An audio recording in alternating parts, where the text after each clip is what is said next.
Imagine waking up on a Monday morning and feeling, well, absolutely zero panic. I mean, no overwhelming workload waiting for you. None at all. There are no urgent emails flashing on your screen. There is no manager demanding immediate results.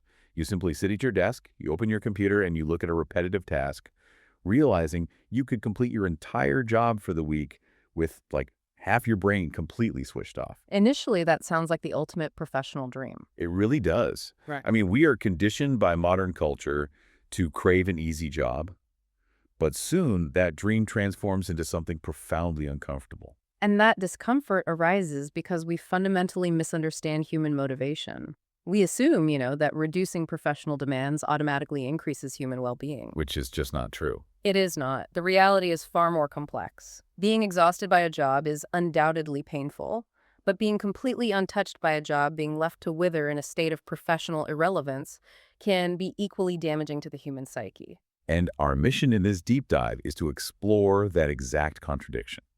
Society constantly discusses the exhaustion of being overwhelmed by work. We hear about burnout in every single corporate wellness seminar. Constantly. But today, we're focusing our attention on the hidden opposite danger. The pain of being completely untouched by your job because it offers nothing meaningful for you to do. We're going to challenge the modern ideal of the frictionless, easy job and examine how a complete lack of pressure can secretly destroy your motivation, your identity, and your mental well-being. To understand why a lack of pressure causes harm, we must look at the intersection of boredom and chronic stress. We are examining a phenomenon termed boreout. Boreout, not burnout. Correct. This is a state defined by severe underchallenge, profound disinterest, and chronic boredom. And crucially, this boredom is usually paired with the exhausting strategies employees must invent to conceal their lack of meaningful work from their employers. Wow, so you have to hide the fact that you are bored. Absolutely. You have to put on a performance. Recent systematic reviews confirm that this specific type of workplace boredom leads directly to lower job satisfaction, emotional withdrawal, counterproductive behavior, and significantly poorer mental well-being. We should contrast this directly with burnout to see the full picture. Burnout is the feeling of having too much. Boreout is the feeling of having too little. Yet based on the research we are reviewing today, they both foster the exact same emotional withdrawal and complete disengagement from the organization. They do, and the mechanism behind this is fascinating. Research demonstrates that both overload and boredom contribute to emotional exhaustion through a psychological process called affective rumination. Affective rumination. Let us break that down for the listener. Affective rumination is the inability to stop dwelling on negative feelings related to work when you are off the clock. We need to look at how this functions mechanically in the brain. Whether you are overwhelmed by impossible deadlines or agonizingly bored by repetitive tasks, your brain gets locked in a loop. So you lie in bed at night ruminating on your profound dissatisfaction. Precisely. The emotional exhaustion you feel does not come from physical labor. It comes from the cognitive load of constantly fighting your reality. Furthermore, repeated experiences of job boredom can actually become the precursor to later burnout. Wait, really? Being bored can lead to burning out. It can. You find yourself psychologically drained, not from the exertion of effort, but from the crushing absence of it. That is wild. The World Health Organization defines burnout specifically as chronic workplace stress, not simply working too much. To picture this, think of your brain like a car engine. That is a very useful way to visualize it. Burnout is an engine redlining for thousands of miles until it finally blows a gasket. The machine is pushed far beyond its mechanical limits and catastrophic failure occurs. Boreout, conversely, is an engine left idling in a driveway for 6 months. Just sitting there doing nothing. The alternator is never engaged to recharge this system.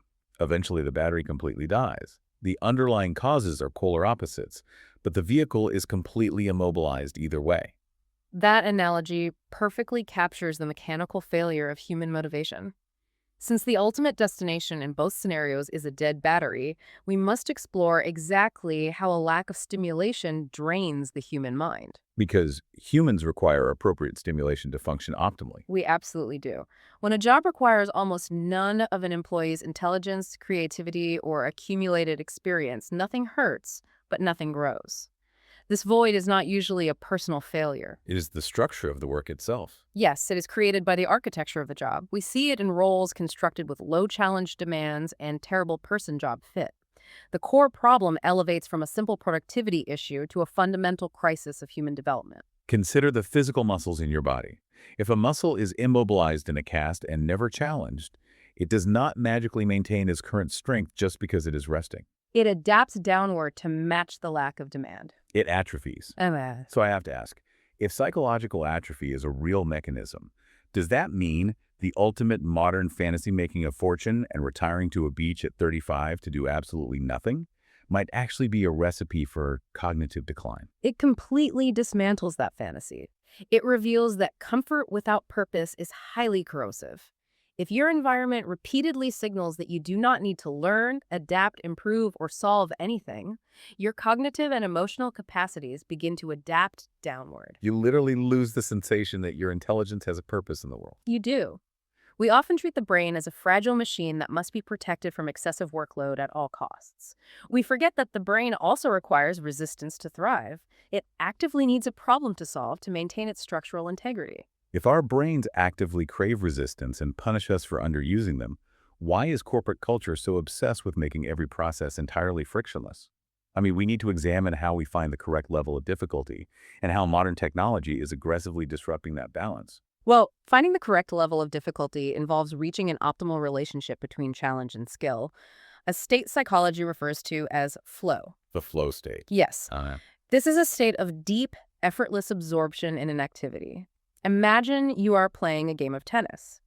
If you play against a seasoned professional who vastly outmatches you, the challenge is far beyond your current abilities, and you experience intense anxiety. Because you are being crushed. Right. I mean, certainly. Now, if you play against a toddler, the challenge is far below your abilities, and you experience profound boredom. When the challenge and your skill level are perfectly matched, you achieve deep involvement. The difficulty dial is set correctly. But the problem is that modern knowledge work, and particularly the implementation of artificial intelligence, paradoxically destroys our ability to find this match. It does. Instead of eliminating boring work, organizations often automate the intellectually interesting parts. And this dynamic with artificial intelligence raises a critical concern for you, the listener. The common fear is that technology will completely replace human workers. But what happens when technology does not take your job, but takes only the interesting parts of it? That is the real threat of Boreout today. Imagine being a master chef who has spent decades perfecting the culinary arts. Suddenly, a miraculous machine is installed that cooks every complex meal perfectly.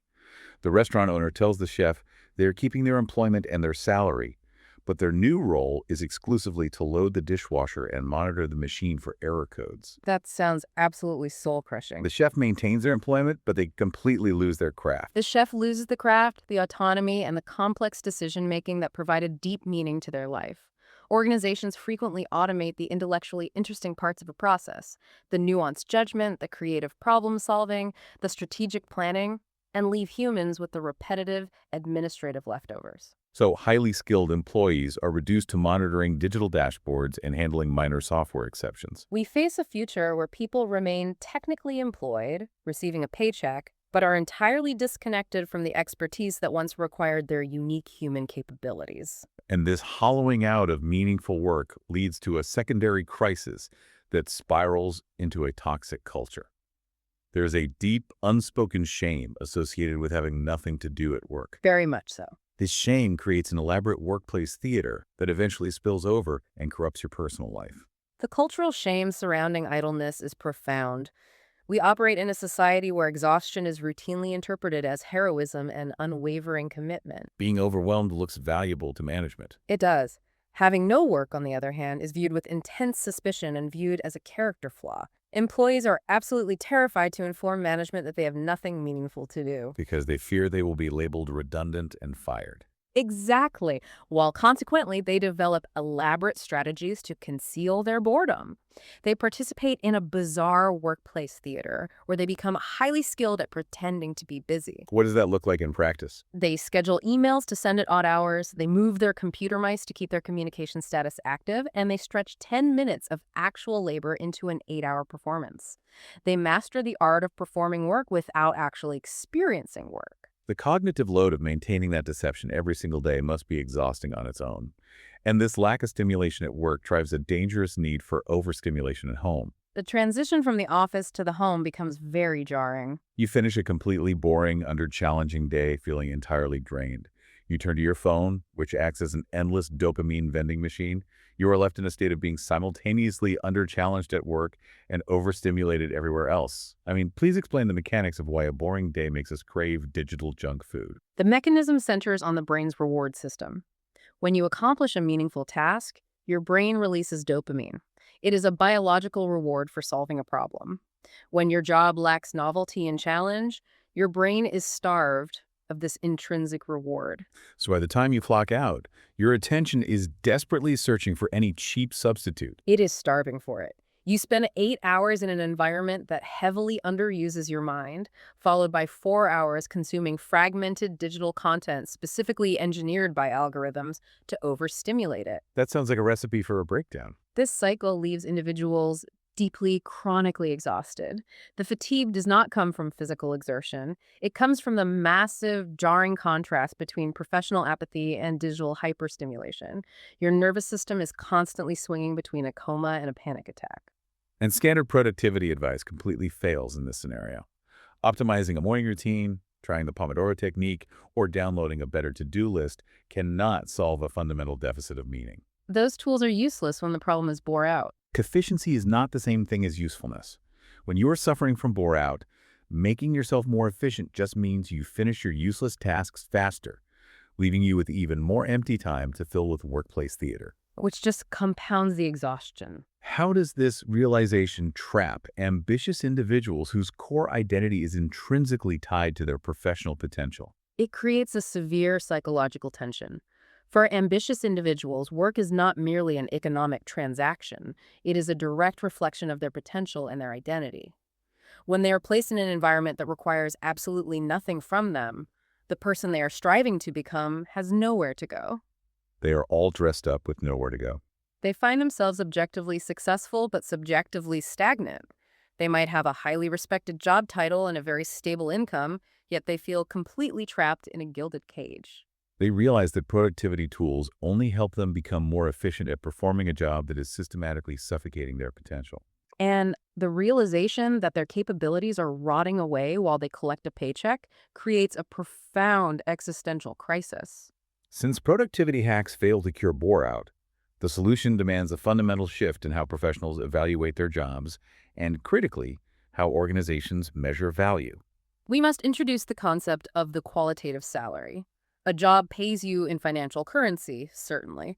However, it also pays you in time, meaning learning, autonomy, and professional growth. The qualitative aspects. Boreout forces a professional to sit down and calculate what a job is costing them in categories that cannot be tracked on a financial spreadsheet. A high financial salary might mask a terrible qualitative salary if the role slowly disconnects you from your abilities, stifles your curiosity, and degrades your mental health. You have to evaluate the total compensation package, which includes the skills you are gaining or losing.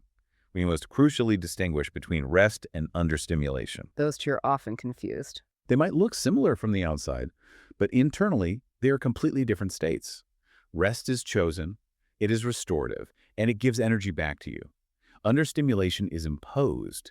It is psychologically empty, and it actively takes energy away. The distinction is vital for understanding this crisis. Acknowledging Boreout does not mean humans must be endlessly, relentlessly productive at every waking moment. Doing nothing on a Sunday afternoon while reading a book in the sun is restorative rest.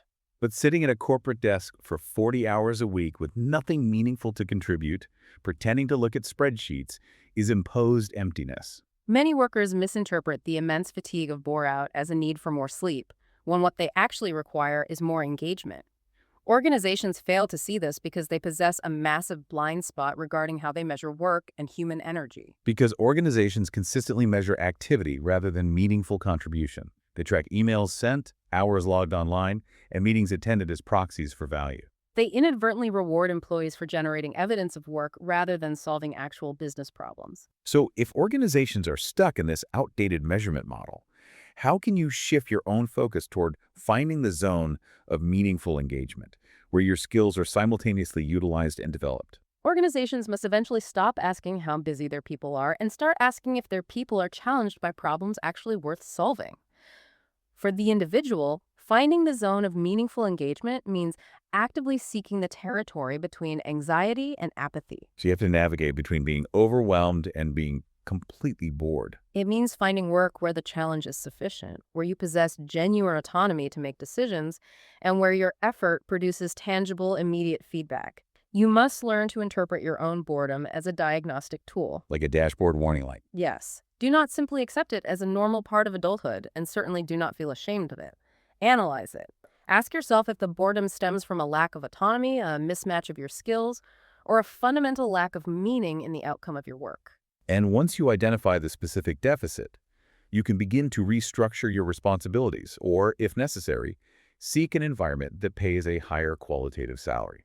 Taking action is the only way out of the trap. Let us summarize the core philosophy we have explored during this deep dive. The evidence clearly indicates that humans do not thrive on perpetually low demands. Burnout asks the desperate question, how much more can I take before I break? Boreout asks the equally devastating question, is there anything here worth giving myself to? Both questions signify a broken relationship with work. The ultimate goal for you in your professional life is not maximum productivity. It is certainly not maximum comfort. The goal is meaningful engagement. Comfort can be incredibly dangerous when it becomes a permanent substitute for purpose. Boreout is the specific emotion experienced when your potential has nowhere to go and your capabilities are being ignored. Because a boring afternoon is simply a normal, unavoidable part of working life. But a chronically boring career is a blaring warning signal that your environment is actively shrinking your capabilities. Consider the invisible curriculum of your current daily routine. Every environment you place yourself in is actively training you. Your brain is adapting to the demands or the lack of demands placed upon it every single day. It is always adapting, for better or worse. You must ask yourself, 10 years from now, will this environment have made you a master of a skill you genuinely care about, or simply an expert at enduring its absence? Thank you for joining us on this deep dive. Thank you for tuning in to this episode of the Deep Thoughts Podcast. I hope you found insights and inspiration to take with you on your journey of self-growth. If you enjoyed the show, be sure to hit the subscribe button so you never miss an episode. And don't forget to follow us on social media to stay updated on new releases and exclusive content. See you next time, where we'll continue to help you grow and explore your full potential.